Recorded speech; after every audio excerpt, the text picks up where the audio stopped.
कुछ कहानियां सिर्फ कहानियां नहीं होती, वो एक मिसाल होती हैं, एक सबक और कभी कभी एक झटका। आज मैं आपको एक ऐसी ही कहानी सुनाने जा रहा हूं, एक ऐसी कहानी जो आपके दिल को छू जाएगी और हो सकता है सिस्टम को समझने का नज़रिया बदल दे। इस कहानी की शुरुआत होती है एक छोटी सी शहर में।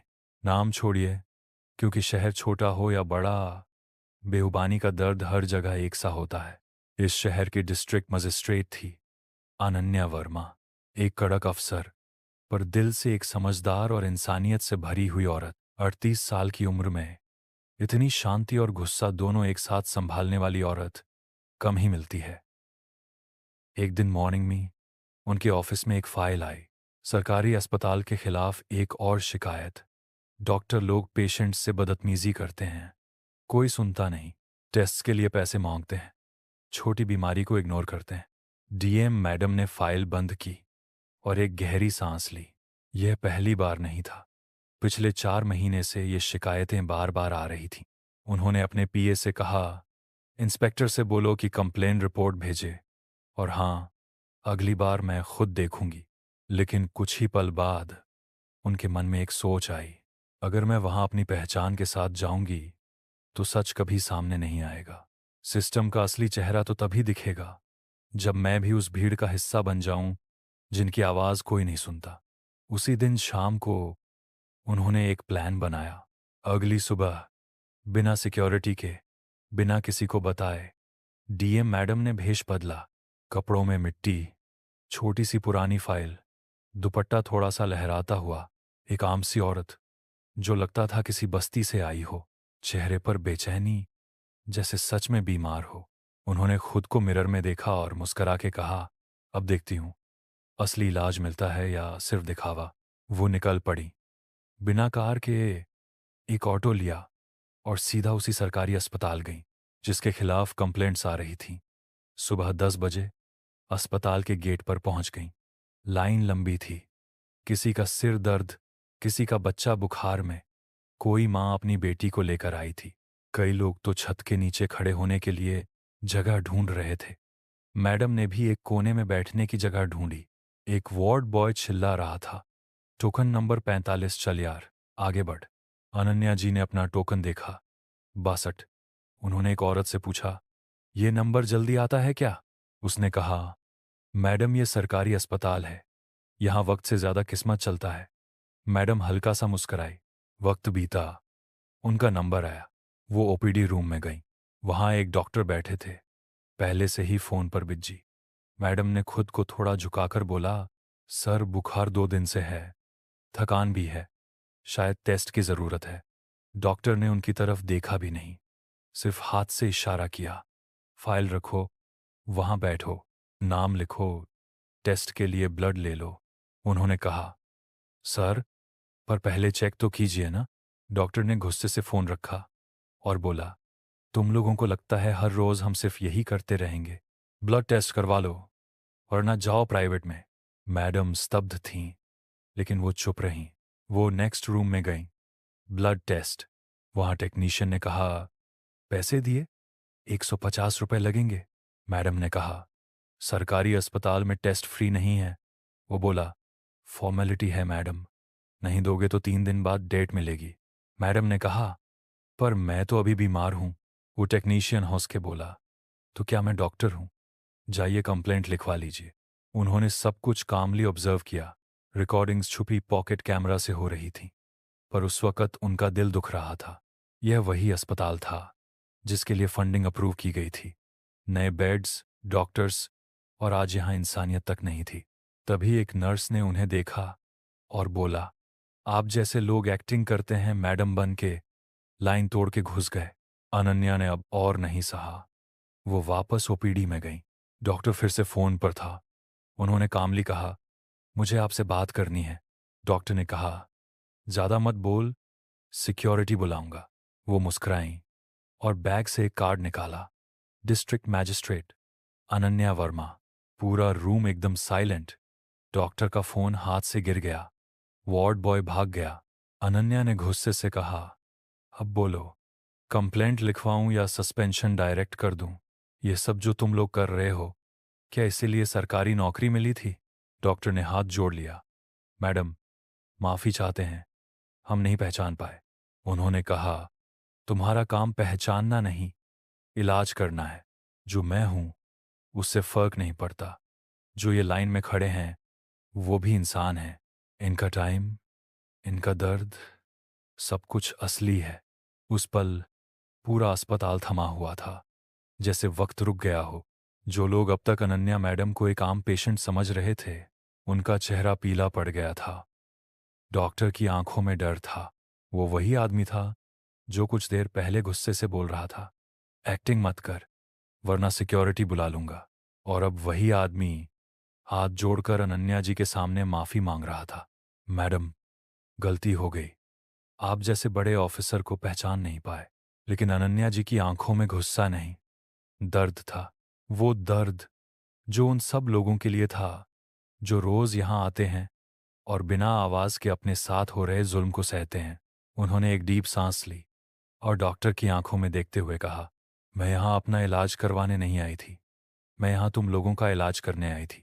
तुम्हारी सोच का, तुम्हारे घमंड का, तुम्हारे सिस्टम का, जो तुमने बना रखा है सिर्फ अपने लिए, और जिसमें पेशेंट सिर्फ एक फॉर्मेलिटी बन गया है। डॉक्टर चुप, नर्स भी कुछ नहीं बोली। वार्ड बॉय कोने में खड़ा था, जैसे भाग जाने के लिए तैयार हो। तभी मैडम ने अपना फोन निकाला, एक नंबर डायल किया। SP office? हाँ, यहाँ सरकारी अस्पताल में कुछ डॉक्टरों और स्टाफ के खिलाफ कंप्लेंट है।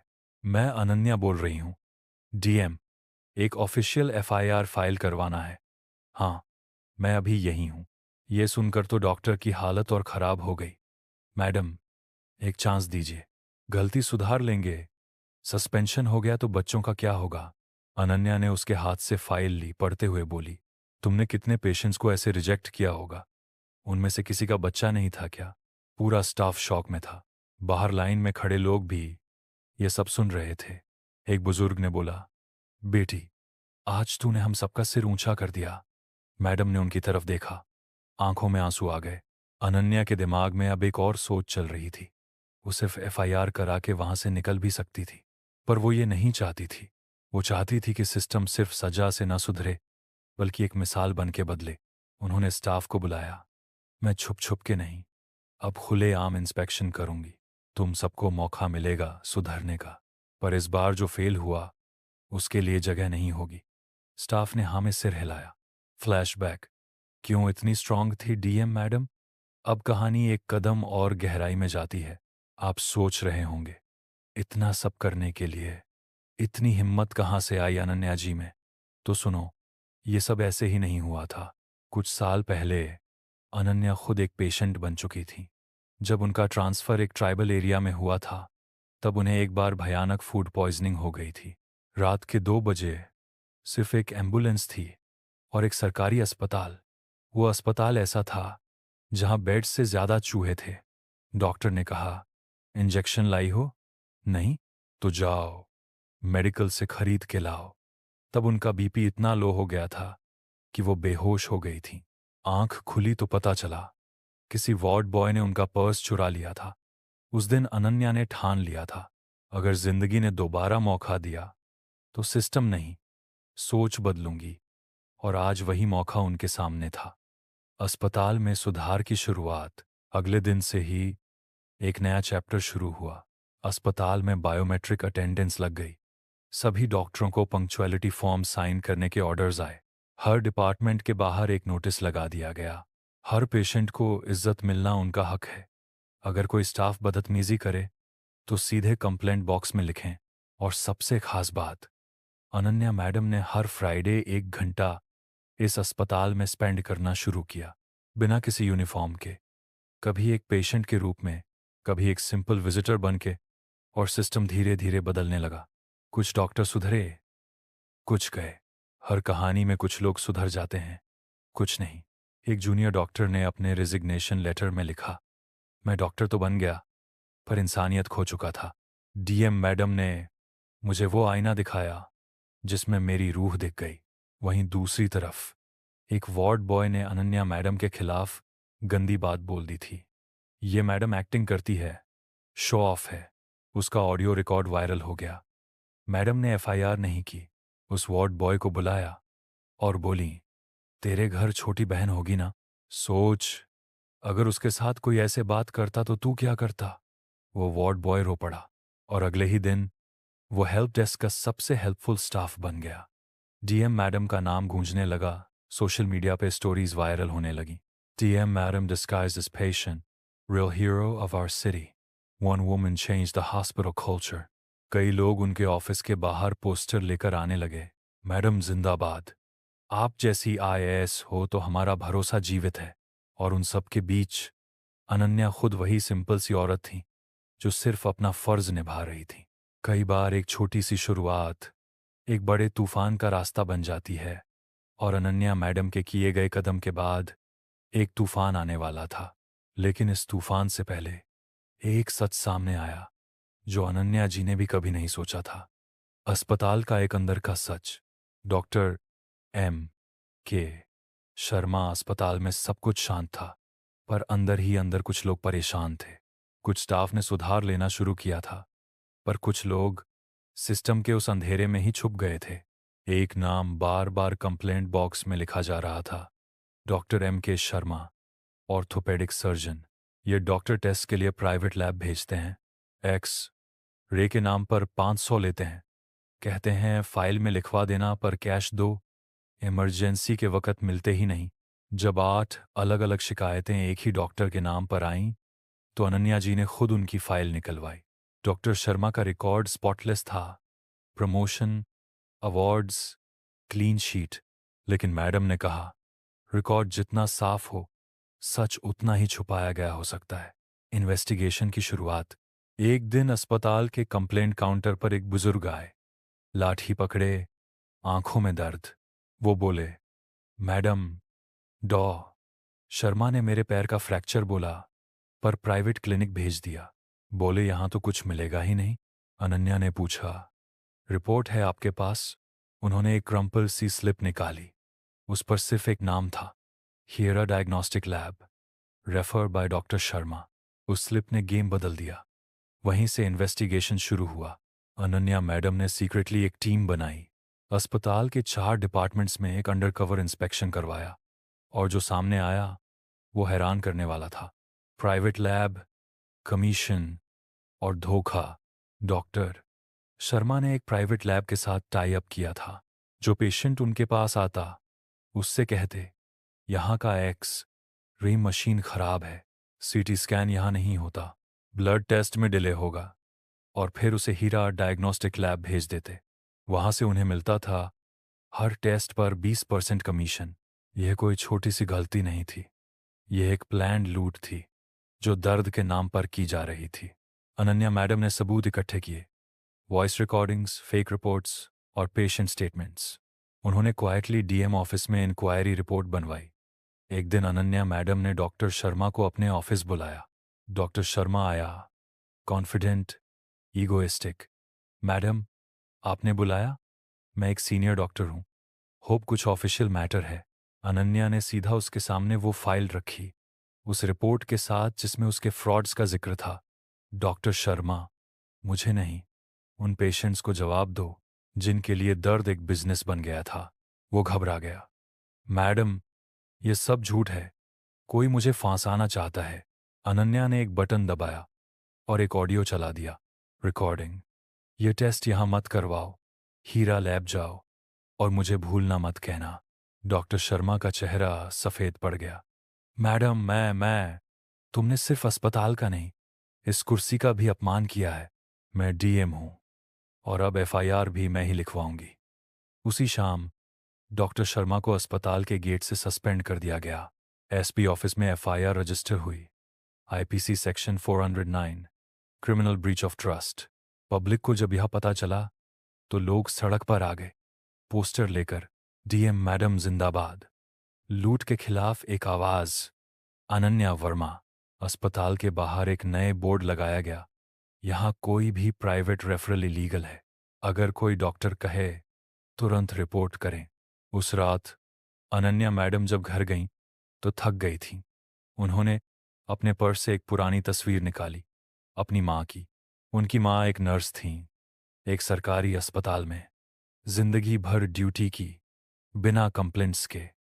एक दिन ड्यूटी के दौरान उनकी माँ को ब्रेन हैमरेज हुआ, पर उसी अस्पताल में बेड नहीं था। मैडम तब 20 साल की थीं और उनकी माँ उसी फ्लोर पर जिंदगी हार गई थी।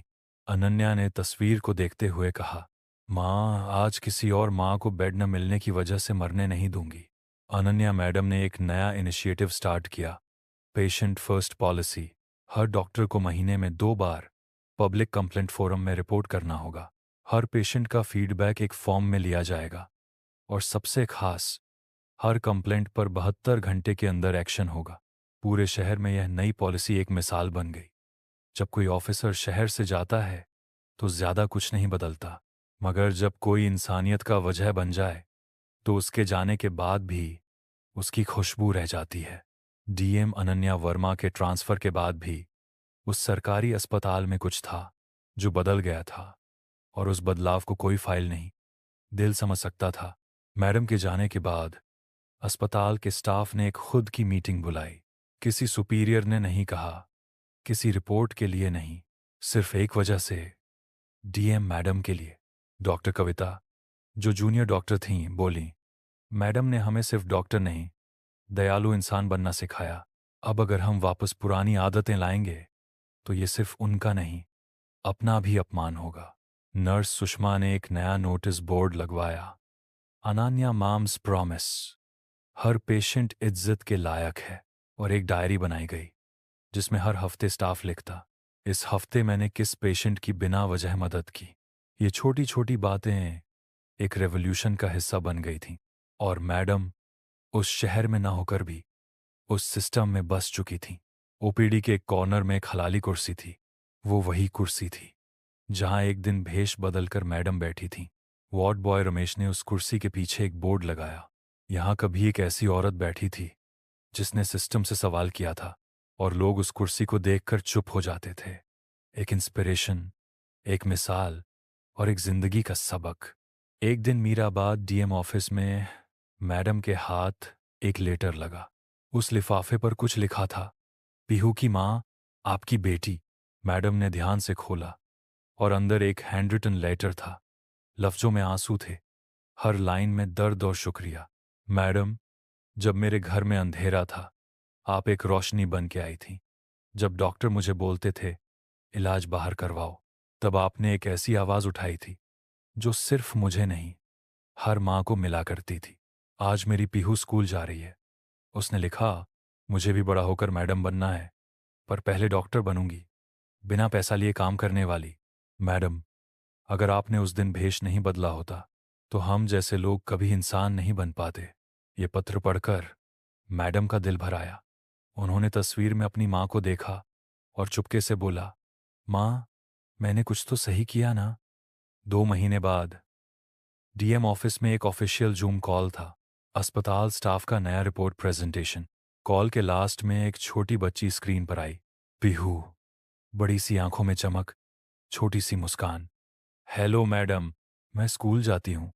आपने जो रेड ड्रेस दिया था ना, वो हर मंडे पहनती हूँ। मैडम हंस पड़ी। पीहू, तुम खुश हो? पीहू बोली, जब तक आप दुनिया में हो मैं खुश हूँ, और जब मैं बड़ी हो जाऊंगी तो आपकी तरह दुनिया को ठीक करूंगी। उस पल स्क्रीन के इस पार मैडम की आंखों में आंसू थे, और उस पार एक छोटी सी लड़की जिसमें एक नई सोच पैदा हो चुकी थी। अनन्या मैडम को एक नया लेटर मिला स्टेट हेल्थ डिपार्टमेंट से। उसमें लिखा था, आपकी सरकारी हॉस्पिटल रिफॉर्म मॉडल को पूरे राज्य में लागू किया जा रहा है। आपको ऑफिशियली स्टेट लेवल रिफॉर्मर का अवार्ड दिया जा रहा है। लेकिन मैडम ने वो सर्टिफिकेट अलमारी में रख दिया और वही डायरी उठाई जिसमें पेशेंट्स का फीडबैक था।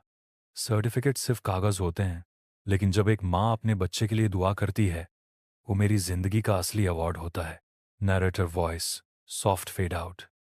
कई लोग सिस्टम को गालियां देते हैं, कई लोग उससे भागते हैं, लेकिन कुछ लोग उस सिस्टम का हिस्सा बनकर उसे अंदर से रोशनी देते हैं। डीएम अनन्या वर्मा भी उन्हीं में से एक थी। एक मिसाल, एक रोशनी, एक आवाज जो कभी भेष में छुपी थी और अब हर दिल में बसी है।